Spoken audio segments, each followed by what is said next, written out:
when I first saw it, it was on my grandmother's house. And no sooner she said that, boom, and hit. Oh, I didn't think I was going to make it.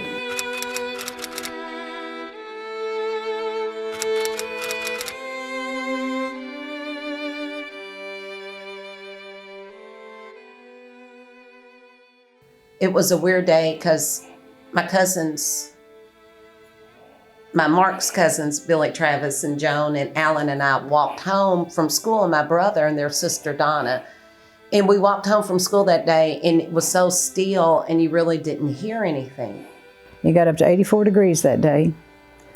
Just unbearably hot, close, quiet, very quiet. I was in home ec classes, and we were having a meeting that night, a dinner meeting, and my mom had prepared food to take to that. And when we got off the bus that afternoon, she said, I don't really think that we're going to go tonight because the weather is supposed to be really bad.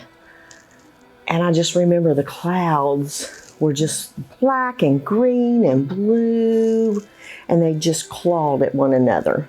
The weather had been 85 all day and the humidity was high, but there was a good breeze. Of course, I was young. It didn't bother me, the heat. And the young man, Milton Tackett, we'd been on the farm all that day cleaning the farm up. I guess it was about 6:15 when I drove over to the barn to help him put the mares up. I remember that vividly. I was outside riding my bicycle. My mom and dad worked at Stamping Ground School, and I was out riding around the neighborhood there, and some people started coming to the school and saying that they wanted to get in the school, that there was a tornado coming. They kept coming, so I got a hold of my dad. My mom was in the house cooking, and my dad came to the door and was asking them what, a couple of explicits, and he said, there ain't no tornado coming, y'all are crazy. I didn't really remember hearing that it was going to be a tornado. I just remember coming home on the bus, and it was extremely warm that day. And this was April, early April. It's not usually that hot. No, I did not know the tornado was coming. We did not listen to the radio much. We lived on a farm just outside of Stamping Ground, and we just didn't use the radio very much. What I do recall was that there had been a prediction of rain, and you could feel the tension in the air. There was something different, but no, I didn't know it was coming. And I recall hearing the warnings, but because of age and lack of geography knowledge, I didn't know. It was giving the report from Louisville. And of course, I didn't know what direction we were from Louisville. So at that time, I just remember them saying, tornadoes expected in the area to be prepared. But again, at the age and the time, I didn't know what that meant. They went in the school, and a bunch of people went to the basement, and we hung around for a little bit. Nothing was happening. But I do remember going back outside, and it was like just the wind had blowed like all day. Hard wind. And then all of a sudden I went back outside, and it was like nothing. There's no leaves moving, not a bird chirping or anything. And I kind of thought that was kind of weird. We had heard that there was a tornado, out in Kentucky, and it was moving our way. And obviously the news was nothing like what we have now. I was going to a barn on my grandfather's farm, and they had said on the radio that Jet had been hit by a tornado. And at the time, I didn't know where Jet was, and it was just right over the hill in Frankfort. Well, actually, my mom was cooking at the time, and she had the radio on, and they kept talking about a tornado down in Meade County that had hit. And then there was a report of one maybe close to Frankfort, but even with that, I didn't pay a lot of attention to it. But my dad realized something was different, that this is a different kind of storm, and he's the one that took the initiative to make us all go to the basement and take shelter. We heard come in from school, and we heard the report on the television. You know, it's the first thing we did when we come home from school, cut the TV on. And but we heard stuff like that before. You know, all these bad weather reports, and it's going to be a storm tonight, or it's going, you know, and we didn't pay any attention to it. You know. I had just been out of the hospital 3 weeks with our son. Well, I'd been out of the hospital 2 weeks. He was 3 weeks old when it hit. And that morning, my husband was going to go to a farm machinery sale in Xenia, Ohio. And if you remember, it flattened Xenia the same day. And we thought we should pull the windows down. And I can remember my mom saying, "No, there's never been a tornado around here. There's not going to be one now." But my dad and I were on the way home, and we had the radio on, and we heard that there was a tornado watch. And I remember, you know, turning to Dad and saying, "Dad, could that happen here?" And of course he said, no, you know, we had never had anything like that happen. And I'm sure he was maybe trying to make me feel better too. But he said, no, you know, that's not going to happen, or something like that. He had heard on the radio that it was bad. He and his dad decided to start home because the clouds in Xenia didn't look right. That's how he put it.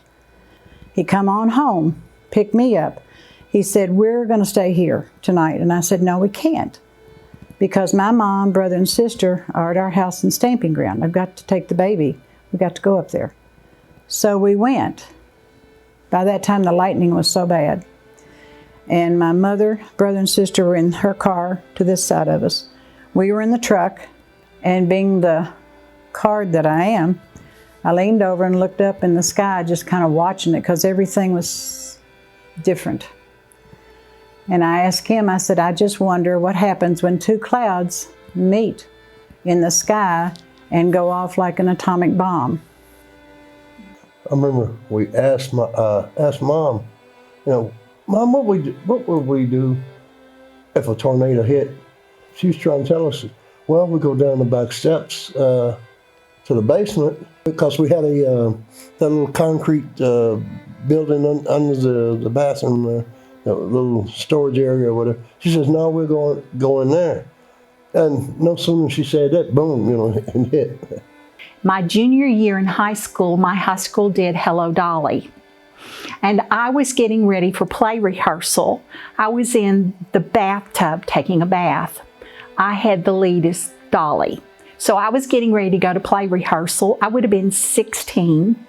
And the only way that I knew something terrible was happening is my mother came in the bathroom and hurriedly said, get out, there's a storm coming." And I grabbed the only thing that was near me, which was my father's red flannel housecoat. I had gotten in from school, and like I said, my mom and my sister were in Lexington at the hospital, and I was waiting for my dad to come in. I'd fix supper, and when his service station closed, which is usually right around 6 o'clock. And when I came home, I remember turning on the TV, and you were hearing about tornado, but you were hearing about Louisville and places that I'd never even heard of, and you weren't paying any attention to it. But I did know the wind was getting up. And my aunt called me and she said, "It's really getting bad out there. Do you want me?" And the line went dead. And so we got home, and the sky started getting darker. And he needed to feed on like a farm. We had cattle, and he needed to feed on a farm that was like a mile down the road. So I was there by myself. But I don't remember being that scared at the time until he got home.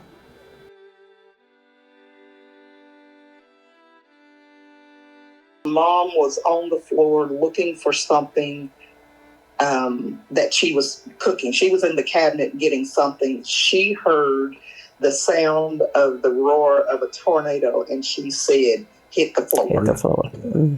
We heard a noise, looked out the kitchen window because it was in the back of the house, and you could see a roof flying towards us. And we all ran to the front of the house, where it was my bedroom on the very front, and pulled the bedspread off the bed and covered up and prayed. I never saw a funnel cloud. What I saw was like big black barrels rolling over the hill. I mean, it was just coming over the hill. And what I saw was, I thought, oh, those poor birds are trapped in that. Those birds are flying around. And as I'm standing there, it's getting closer, it dawned on me, those aren't birds, that's boards. That's boards. And about that time, when they say it sounds like a freight train, it sounded like a freight train. The sound of the tornado sounded like a freight train coming through. And when I came out of the barn and looked over towards my grandparents' house, it looked like the bottom of a bowl. Our mother, having me and my brother there, was like, Cheryl, run to your aunt's house. Don't knock on the door. Just run. And I remember running from our backyard to my aunt's backyard in the hailstones. And you could hear the sound, and to me it sounded like freight trains. And I ran in my aunt's back door. My brother Gerald was behind me, and when our mother came in the door, the force of the wind slammed the door behind her. As he left the driveway at our other farm, he looked over to the left and he could see the tornado coming. So he basically just took off in the truck to come to our house and ran and pulled that big sliding door in our basement back, came in. He got me off the riding lawnmower and just immediately took me up against our concrete block wall of our basement. So I go back in the school and we went upstairs, but they pushed some tables up against the wall in the basement, and we're up in there. And me and my dad, and there was a guy, Mr. Miller. We went to the top floor of the school, and we were looking out the windows, and it started getting really black back to the west. I mean, just like black as could be. We ran, as I remember, it all just seemed slow motion. And my father had come in, hollering, take cover, take cover. And so we ran into the corner of the room. Simultaneously, our neighbors across the road, the Curtis family, she was home with 2 young children and a newborn. And they ran across the road, and we all huddled in the corner, and my father picked up the couch and threw it over top of us. There was a short period of time, and that's when Billy was wanting to go outside to see what happened, and Mom was like, don't open the door, don't touch the door, don't go out, get back on the kitchen floor. Again, she was so in tune to the sound that we heard once the tornado hit the house, but I don't recall hearing it coming, It was just the bam, and it was there, So. My husband had the service station. He and his partner, they had a car up on a grease rock, and they got down in that grease rock and held onto that car. And that was all that kept them from being blown through the roof. He looked back, and all I heard him say, and I don't know if I can say this now, oh my God. That's all I heard him say. He grabs the baby, throws him in the seat, puts an old coat over him, grabs me, pulls me down this way. He lays down on top of me this way. And then the truck just started moving. And then I heard a crash. This doesn't take but about a minute or two. And the crash was the barn hitting us. Had it not, all the glass broke out of the truck, every bit of it. It went on my baby that was 3 weeks old. I thought he was blind. And about that time, I realized this is no normal storm. And I grabbed my sister's cat and I jumped underneath the kitchen table. I had a basement, but I didn't get to it because my first thought was I want him to be able to find my body. And from the school, you could see, it's called Wood Lake Road. And there was this huge barn. I mean, a monster of a barn. It was a big black barn. And we were just standing there looking out the window, and all of a sudden, It was like the barn, somebody threw a bomb in it or something. The barn just exploded, and we saw it just going, and we took off running and ran back down the stairs. And before we could get under the tables, stuff was just falling in on top of us. Glass was breaking. I mean, it sounded like, you know, it was like a war zone or something.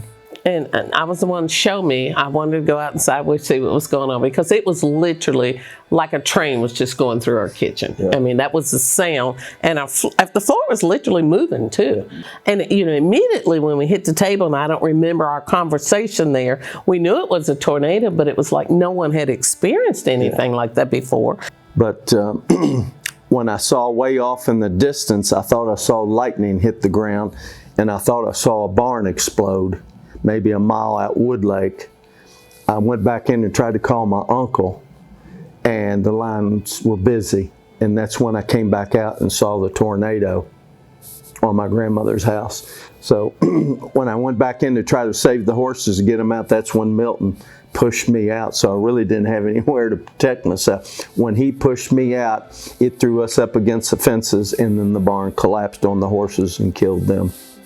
So he pushed. I probably wouldn't be here today if he hadn't pushed me out of the barn.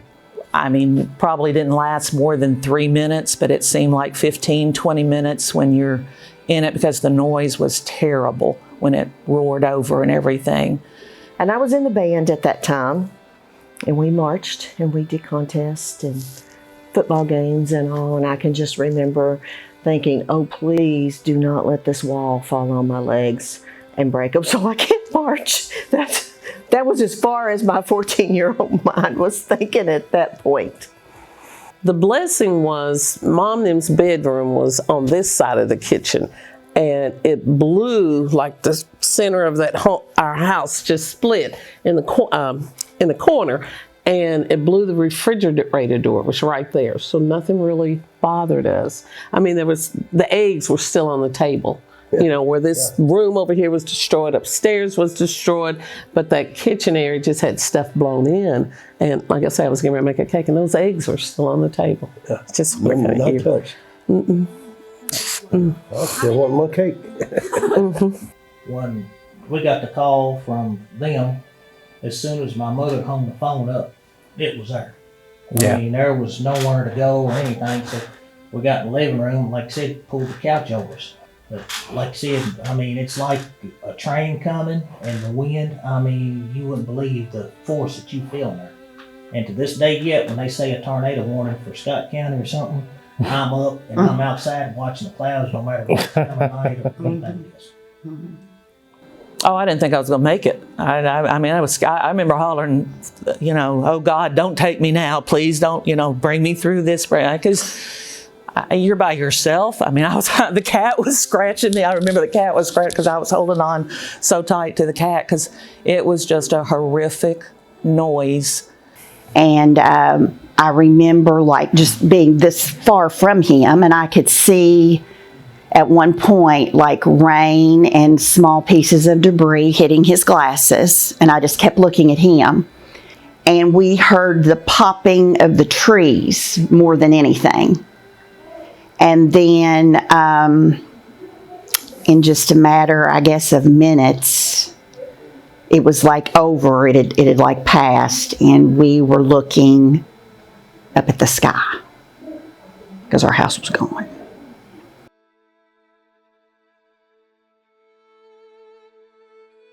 Yeah. When we walked out, I remember my cousin had walked down. He lived out on Stonetown, and he was like, I'm not going to say what he said. He said, can you believe this? Of course, we didn't know really what had happened, but we knew it was something bad. And when we walked out, we started seeing trees down and houses torn up. And my mother lived just 2 doors from me, and we went to see about her. And as we went there, the whole side of the house was off.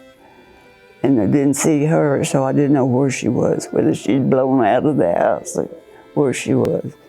But she was back in the other part of the house. And that was a really scary thing, not knowing whether she was dead or alive or what.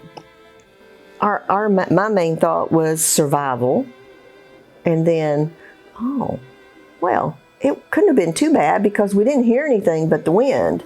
And then you go out and you see the devastation that was left behind. Well, first of all, my grandmother was in her house, so my first instinct was after he pushed us out of the barn, it threw us up against the fence. And so we made our way going through the fields to my grandmother's house. Of course, the chimney had broke off the house and went down to the basement. And she was going in the den to get a candle, and when the chimney broke off from the top of the house, it came down through the den and took her with it. And that's where I found her, in the basement on top of all the debris. She had wood through her hand and a big chunk of flesh out of her leg. So I carried her up to the garage, covered her up, and Milton Tackett, who was with me, who worked on the farm, he stayed with her while I started running to Stamping Ground to try to find a stretcher, and I found one in the funeral home in Stamping Ground. When it was over, we heard voices, so we raised up. Some of the men hollered, I smell gas. So the men, including Rebel, got out to try to find tools to turn gas off to keep us from being a bomb in Stamping Ground. And I don't know if you can imagine looking around and seeing nothing but trash, insulation, vehicles. And I don't mean they're sitting there. Everything is just upside down. There's no describing what your emotion was when you saw the devastation. And everything was gone. I mean, the town was just devastated. There was nothing left. We started walking that night because we didn't have any vehicle. I mean, the truck was destroyed that he had just been in. The truck fell on it. I mean, the barn fell on the truck. And we had to start walking. But from like 5 till 6 when it happened until around midnight, my mom, who was at the hospital here in Georgetown, did not know if we were dead or alive. It was unbelievable. I mean, there was just stuff everywhere. There was like in the schoolyard, there was like 2 or 3 pieces of mobile homes just laying in the schoolyard. I remember walking down through, you just could not even hardly walk. There was just power lines and power poles and trees and vehicles turned upside down. And I mean, like I said, mobile homes, there was a mobile home park up on the other end of town.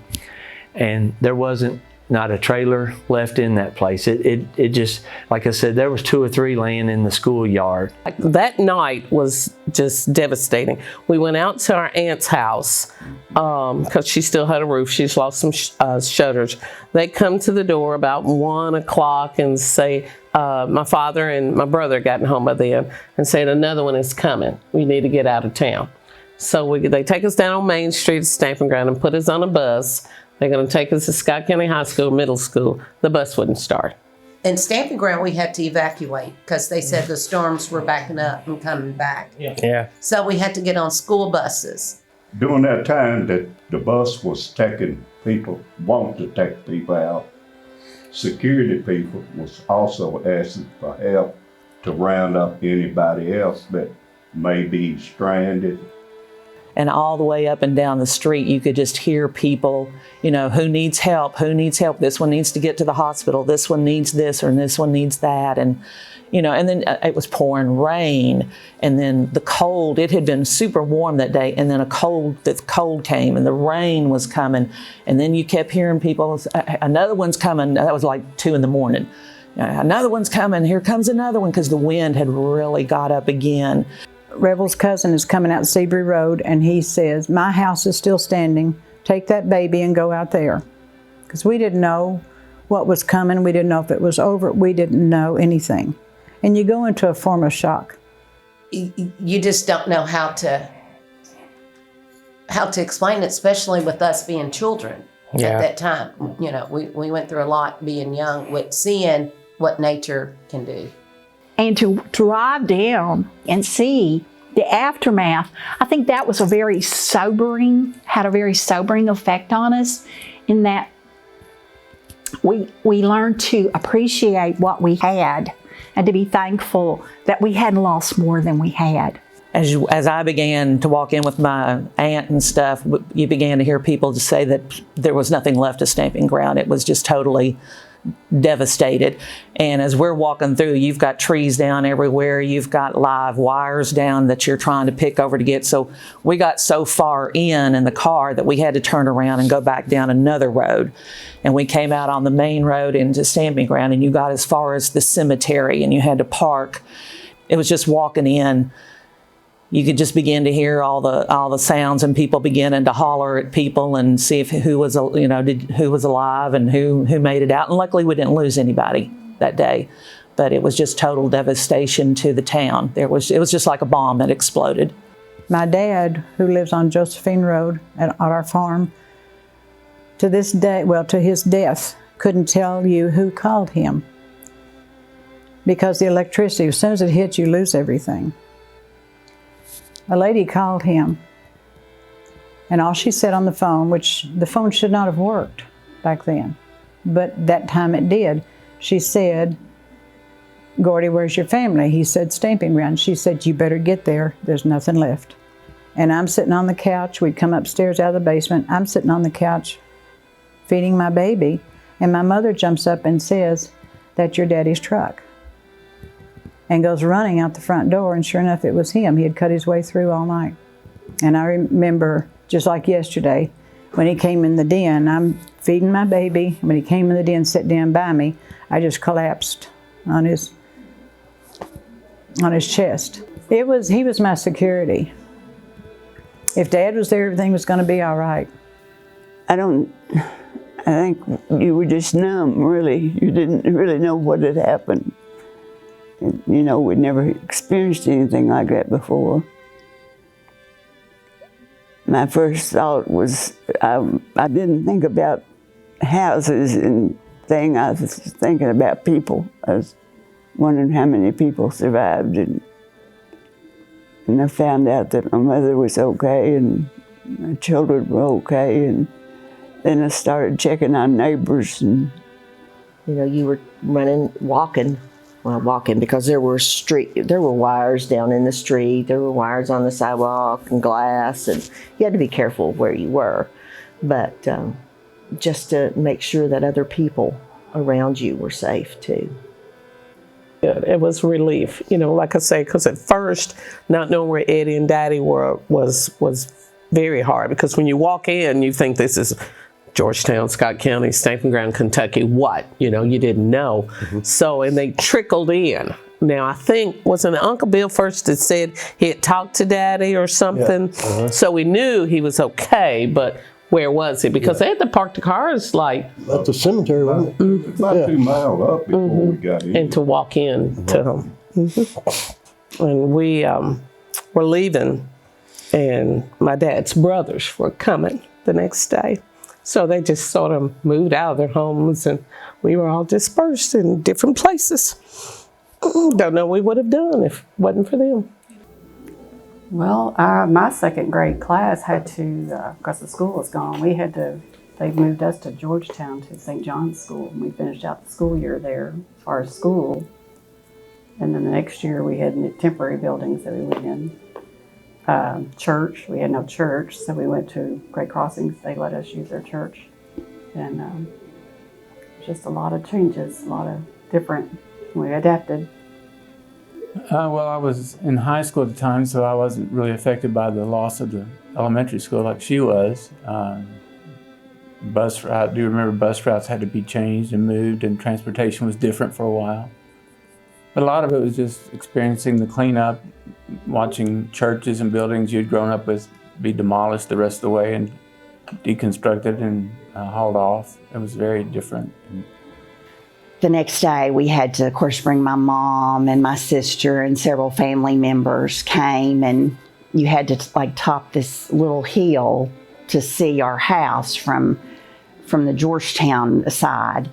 And that was a really hard day, because that was, you know, my mom seeing all that for the first time. And it you know, I think back, since I was so young, I didn't think about this part, but they had worked hard all their lives and then had everything that they had worked for pretty much gone, you know. And but they worked through it, and they built back, and they got things back, you know. I remember seeing horses that were laying in the field, and they had like the planks, you know what I'm saying, going in them. So I mean, I remember, and the same thing out there, all along out Wood Lake, there was just pieces and parts in the trees. The trees were covered. I think if you go today, you can go back around the back of Wood Lake, around the Elkhorn and stuff, you can still see pieces of metal and tin hanging in the trees and stuff from the tornadoes. If it's going to happen, there's nothing you can do to change it. It's, you know, people always say, well, you know, well, religious this or that, but it is in God's hands. It's like the finger of God reaches down and moves things around, and there's nothing you can do to stop it. If you're in the path of it or whatever, it's going to happen. You know, you can try to be aware, you can try to be prepared or something, but when nature comes along, nature doesn't care what you did. Nature's going to do what it's going to do, and you have to deal with the aftermath of it. Tangible things that we lost were the barn, where it was a tobacco barn, large tobacco barn, and we lost the cow that was in the stall, you know, getting ready to be milked. The calf that was with her survived, and we didn't know that till days later when we heard it making noise. And so we raised it on a bottle, and we named it April, considering the month that happened. On one of the barns in behind my grandparents' house, the next morning we went to it to see if the horses were still alive there. The barn had collapsed. The mother had enough sense not to thrash and, you know, out of fear. She lay there all night with the barn on top of her, and the baby was standing on top of the barn, nickering down to the mother. And we had a young man with a bulldozer, and he brought chains and pulled the debris off the mare, and she got up and wasn't scratched or anything, and the foal went to nursing the mama. So that was pretty amazing, you know. And I don't know about Stamping Ground being special. Of course, we're going to say that it is. But I just think that, you know, God's plan is not for us to know, and we just have to trust and believe. And when devastation does hit and there are lives lost, that's part of God's plan. And it just wasn't in God's plan that anybody in Stamping Ground lost their life that day. Yeah.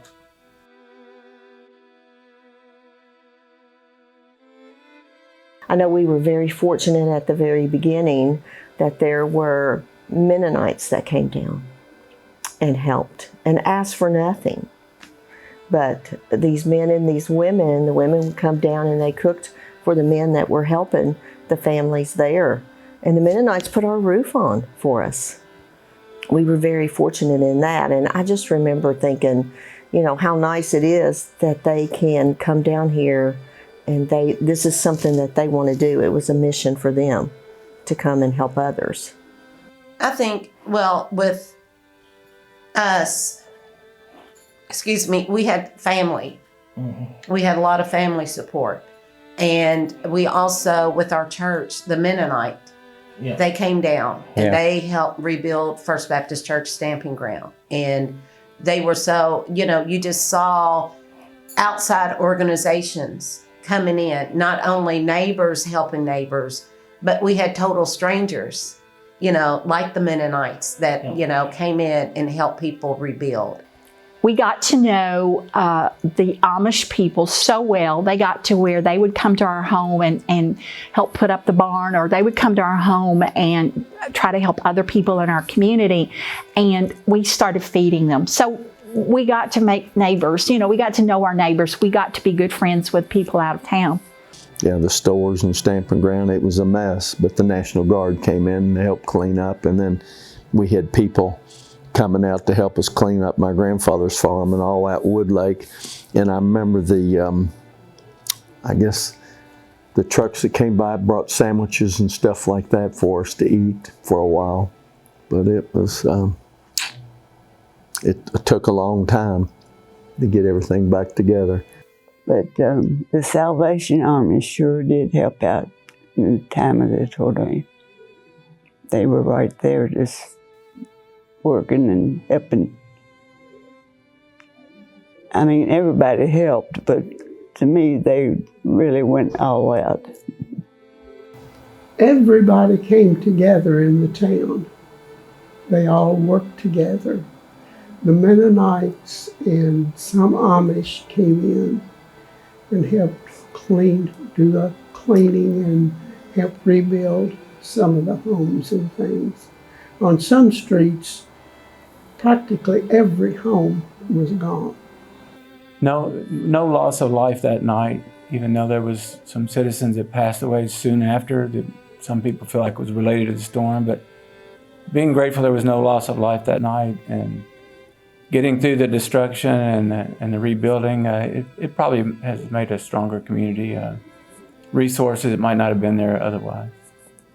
The federal government came in and helped, and people built back. All the churches were gone, the grocery stores. Of course, Stamping Ground now, it doesn't even have a traffic light. We've got one elementary school. We don't have a really an old-time grocery store anymore. It's just the dollar store. But everything's, you know, it's taken a long, long time to get a few businesses back. So you try to adapt, you know, because like I said, this little community, you know, some people weren't affected, some people were heavily affected. And, you know, everybody just tries to pull together and move forward because there's nothing else you can do. You can't really sit back and think about, well, this or this, because time marches on and you have to move with it. You know, you have to adapt and move forward. You just can't keep going back to, well, this is gone, that's gone. Well, okay, but then we have to replace this and we can replace this. But the biggest thing is we're still here, we're still alive, we're okay, we got through it. Yes, it was traumatic, but we're here at least still now to tell the story of this happened. This is how we have to deal with it to move forward, but it's something like you said, you will never forget that exact moment.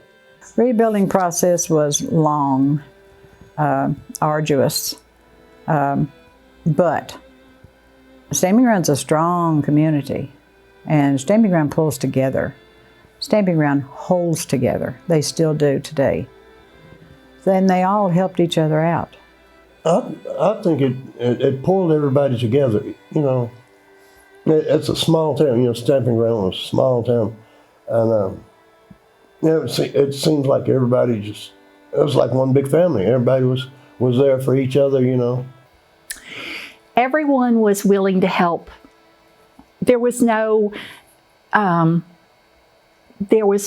bias, no black and white. There was no rich and poor. Everyone came together. If you had something that your neighbor didn't have, you gave it to them. You know, like I said, Mother fed.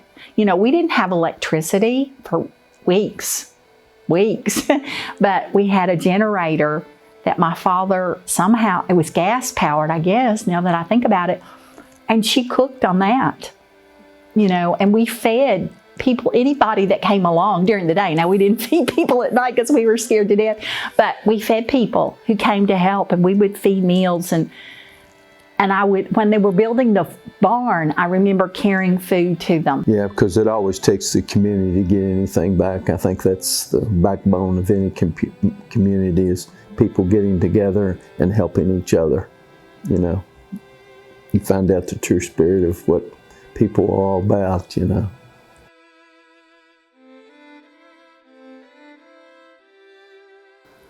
I think that it is one of those things that God gives us to deal with, and that's just part of life. And He gives us these things, and we have to bring ourselves up through them. And that's just what I did. That's what we did. We have to look at it and say, you know, we survived, so there's a reason for this, and we'll just go right on. For the first 5 to 10 years, it was scary. Yeah. But you knew more about, for me, you knew more about what was going on, and you know, you pay attention now. And even now, I taught school forever, tornado drillings or that type of, and I tell kids, it's real. It's really real. once that happened, what occurred was maybe neighbors and the neighbor, the vicinity of one neighbor to the other neighbor was not next door. None of this suburb living. So once that happened, neighbors started checking on neighbors. You paid more attention. Well, I wonder if so-and-so came in tonight. Is so-and-so, we haven't seen him in a couple of days. Should we check on him? It was that kind of thing. That became more and more important. And I have a healthy respect now for weather. There for about a year or 2 years, I was terrified. And I'm now to where I respect it. Do I ever want to be sitting in a vehicle again when one comes through? No. I've tried that. It wasn't fun. Next time I want to be in my basement. I'll never live anywhere without a basement. Ever. Cannot do it. It does things to you for the rest of your life. My grandmother, who's probably in her 80s at the time, and our grandmother on both sides, we witnessed something at our early ages that they never witnessed in their whole lives. Yeah. So, I think how children deal with it, children, by working with children, I know they're resilient, but it's like he said, you just don't know, because you're not educated. There was no real advanced warning, and we didn't practice tornado drills in school then. Yeah, I'm really aware, and I watch, especially the conditionings. If you get just like we're getting a warm day today, and we're getting ready, the temperatures drop, I kind of watch for that, because that's usually when those two collide. Because 3 days after it was 85 degrees, we were getting all the furniture out of my grandmother's house in moving vans, and it was snowing. I was 12 at the time, like I said, and at my age now, I'm still petrified of the wind. No, I don't go, oh my gosh, I wonder if a tornado is going to come. What I do find myself is being more aware of the weather, more attentive to my surroundings, what's going on. You can try to be prepared, or you can try to be aware of what's coming, but there's sometimes you have no place to go. There's just nothing you can do, and the only thing you have to do is, I guess, have faith that you're going to get through it. After all these years, we're grown now. Children of our own and matured, gray hair and everything else, but everybody remembers that day, that time, exactly what happened to you, because it's like etched in your memory. You can't forget it. One thing that I'll never forget, the old Farmers Bank building downtown, I guess the burglar alarm must have been on a battery instead of electricity, and it continued to ring all night long. I'll never forget the sound of that ringing throughout the whole evening, all to the next morning. It was still ringing. It's something that sticks in my mind. I feel like I have PTSD from it still, because I just have a lot of anxiety when the wind blows. I don't get that scared when there's just a storm, but if it involves wind, I get pretty nervous.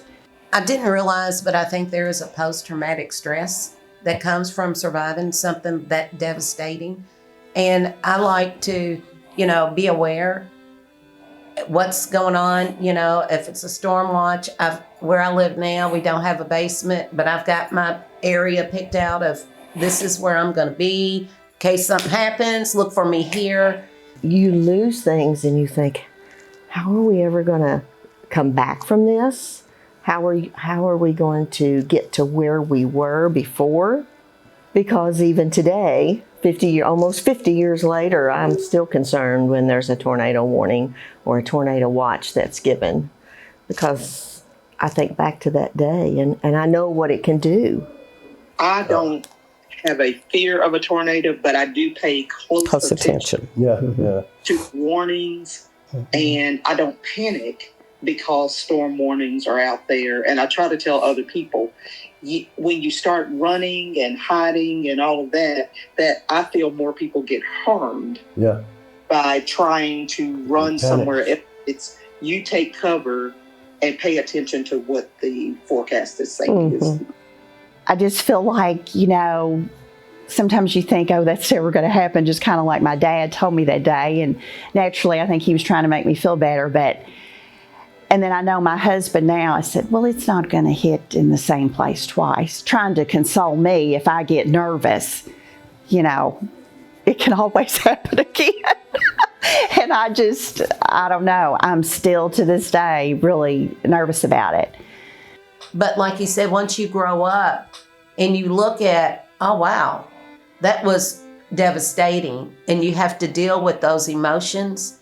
And that's why I think this is very good in helping us talk it out and realize, yeah, it's okay to watch the sky. It's okay to know I can't control what happens because we've seen all of it.